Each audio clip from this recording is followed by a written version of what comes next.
Selamat datang kembali kawan-kawan sekalian, Oriza di sini. Kali ini kita akan bahas Git ya, dengan judul belajar Git dasar. Nah, di sini sebelum masuk praktek, izinkan saya menyampaikan beberapa materi mengenai Git ya. Semoga menjadi tambahan wawasan buat kawan-kawan. Oke, kita lanjut saja. Oke, kalau kita lihat dari ChatGPT, Git merupakan sistem kontrol versi terdistribusi yang digunakan untuk melacak perubahan dalam kode sumber selama pengembangan software. Dengan Git, beberapa developer dapat bekerja bersamaan tanpa konflik di repo yang sama. Dan tentunya memungkinkan kolaps yang lebih baik atau efisien. Dan pengelolaan source code pun menjadi berkualitas ya. Jadi begini teman-teman, Git itu merupakan implementasi konsep dari sebuah VCS. VCS itu adalah sistem kontrol versi. Seperti halnya kita bilang spreadsheet. Spreadsheet implementasinya mungkin dalam merek Microsoft Excel. Lalu ada juga Google Spreadsheet. Ada juga WPS Office itu ya, saya nggak tahu tuh. Yang Excelnya namanya apa. Jadi VCS itu bukan brandnya ya, tapi tipe softwarenya. Nah, Git ini implementasi dari VCS, begitu ya. Jadi jangan tertukar lagi dan jangan bingung, oke? Nah, semua perubahan yang terjadi di source code kita itu dapat di-tracking. Bahkan sebenarnya bukan hanya source code kawan-kawan ya. Kalau kita mau bikin buku, misalnya buku novel, kan panjang tuh. Itu kita bisa manfaatkan Git. Sudah ada software publishing yang memanfaatkan Git, contohnya Gitbook gitu ya. Jadi bukan hanya kode sumber, bisa juga mendeteksi files ya, txt, gambar, dan seterusnya. Ya itu tentang Git. Kita coba gali lagi dari sejarahnya ya.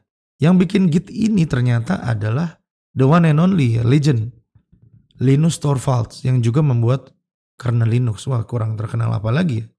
Kernel Linux dipakai untuk Android, dipakai untuk distro-distro yang populer ya, menjadi basis dari OS-OS besar ya di dunia. Nah, ceritanya Git ini tadinya dimanfaatkan untuk memaintain kode Linux ya. Oke, sebelumnya Pak Linus Torvalds ini pakai yang namanya Bitkeeper, gampangnya gitu. Jadi software VCS ini memang sudah lama ada ya, bukan sekarang-sekarang baru populer, tapi memang dulu bukan Git. Ada namanya Bitkeeper. Nah, Bitkeepernya stop, entah kenapa, bisa tutup perusahaannya, lalu Linus mungkin mempunyai ide, kenapa kalau saya nggak bikin lagi nih yang baru, yang sesuai dengan konsep yang saya mau. Nah, akhirnya tercetuslah Git, muncul Git ya. Dan mulai dikembangkan itu pada tahun 2005. Oke, di tahun yang sama atau di momen yang sama, ya, ada VCS sejenis juga, yaitu namanya Mercurial. Nah, kalau teman-teman ngeh pada saat install SAM, itu biasanya ada tuh pilihan Mercurial ya. Saya pun tahu Mercurial itu, wow udah lama ya. Maksudnya sudah tahu Git tapi baru tahu Mercurial beberapa tahun setelahnya gitu. Saya pun sama ya, jadi kadang saya lemah di konsep juga karena memang tinggal pakai aja. Nah, untuk kawan-kawan sekalian jangan sampai ya. Jadi pahami sejarahnya dulu, baiknya begitu. Oke, kita coba lanjut lagi. Ini secara timeline ya, ternyata konsep VCS ini sudah ada dari tahun 1960-an. Oke, kita sebut saja namanya IEBU-PDTE untuk mesin IBM. Wah, IBM ya. IBM itu kawan-kawan sekalian perusahaan komputer terbesar ya. Dulu dia bikin komputer-komputer canggih, mainframe. Tentunya kalau cuma version control mereka udah duluan. Yang dibuat untuk punch card system. Nah, siapa yang masih ingat punch card nih? Jadi zaman dulu codingnya pakai punch card ya. Oke, lanjut lagi di 1972 ada namanya SCCS. SCCS ini singkatan dari Source Code Control System yang dibuat oleh Mark Rashkin. Oke, bukan Raskin ya, beda lagi tuh. Oke, lanjut lagi di 1982 ada namanya RCS atau Revision Control System. Jadi dari dulu tuh sudah ada ya, bahkan sebelum kita lahir sudah ada konsep VCS ya. Ada lagi di tahun 1986 namanya CVS. Loncat jauh ke tahun 2000 ada namanya Subversion. Nah ini baru saya pernah nyicip ya. Dulu sebelum pakai Git, saya maksudnya dulu waktu proyekan, saya disuruh pakai Subversion padahal saya udah tahu Git ya. Nah itu agak unik penggunaannya juga, walaupun mirip-mirip ya. Nah, memang project waktu itu menyarankan atau mewajibkan saya menggunakan Subversion, meneruskan project yang lama. Ya lumayan lah, sudah coba cicip-cicip ya. Itu kalau nggak salah di tahun 2016. Oke. Nah lalu Git lahir di tahun 2005 yang dibuat oleh Linus Torvalds. Ya gitulah timeline sederhana dari perkembangan version control. Oke, kita lanjut lagi di sini. Oke, penggunaan VCS Tools ternyata sudah dirajai ya. Dirajai dan yang paling populer adalah Git ya. Tahun 2015 69% penggunaannya bersaing dengan yang lain. Lalu 2017 sampai 2002 luar biasa ya. Sudah sampai 93%. Jadi bisa kita bilang separuh programmer di dunia itu udah pakai Git. Tidak pakai yang lain-lain lagi seperti saya tadi sebutkan ya. Jadi VCS itu software-nya banyak. Oke, Subversion cuma 5,2% katanya. Oke, ada TFVC, ada juga nama CFVC. Itu di 2002 nggak ada, berarti kayaknya udah nggak jalan juga nih. Ada juga Mercurial dan seterusnya. Oke, bisa dibilang kawan-kawan sekalian, kalau mau jadi programmer dan bekerja secara profesional, harusnya memegang Git ya, harus paham Git.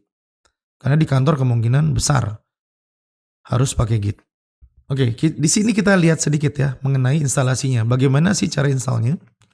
Jadi Windows, ketik saja download Git for Windows. Nah, dia akan mengarah ke yang namanya Git SCM ya, di alamat www.gitstripscm.com. Di sini kawan-kawan bisa pilih mau 32 bit, mau 64 bit. Nah, cara installnya sederhana saja, download exe-nya, klik saja. Lalu kemudian tinggal ya ikuti klik aja ya gaya Windows. Klik, beres. Biasanya nanti juga ada command line bawaan gitu. Ada command line bawaan dan Git pun sudah terinstall. Lalu untuk kawan-kawan Linux gampang saja ya. Untuk kawan-kawan yang pakai Ubuntu atau berbasis Debian, silakan ketik apt-get install Git. Ya.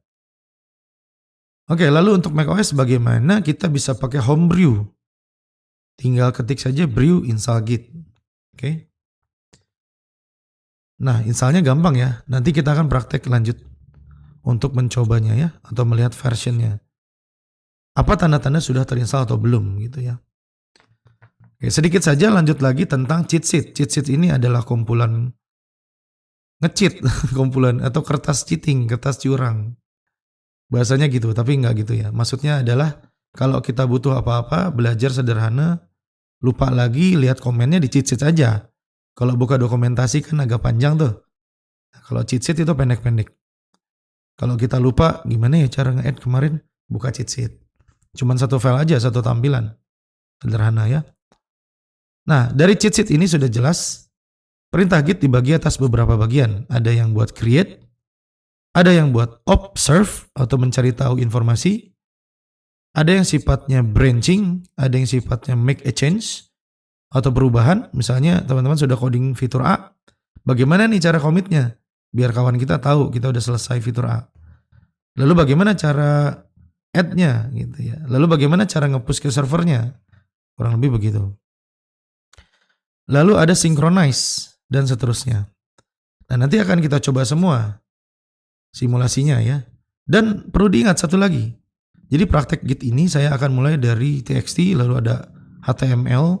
Tidak akan langsung ke yang sifatnya server seperti Node.js, PHP, dan seterusnya ya. Karena seperti saya bilang, Git ini bisa dimanfaatkan untuk semua jenis file.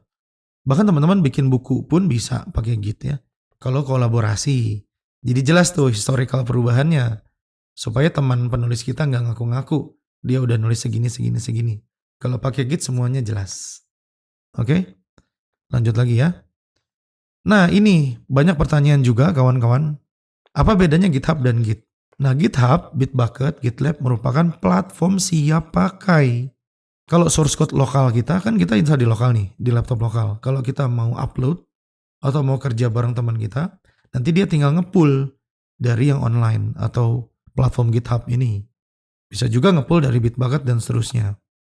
Gunanya untuk backup data ke sana juga menjadi titik poin online-nya.